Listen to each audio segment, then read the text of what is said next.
أعوذ بالله من الشيطان الرجيم. يسألونك عن الساعة أيان مرساها قل إنما علمها عند ربي لا يجليها لوقتها إلا هو ثقلت في السماوات والأرض لا تأتيكم إلا بغتة يسألونك كأنك حفي عنها قل إنما علمها عند الله ولكن أكثر الناس لا يعلمون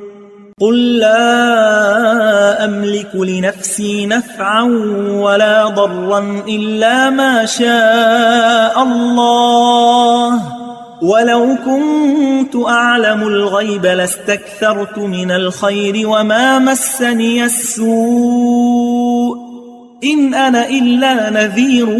وبشير لقوم يؤمنون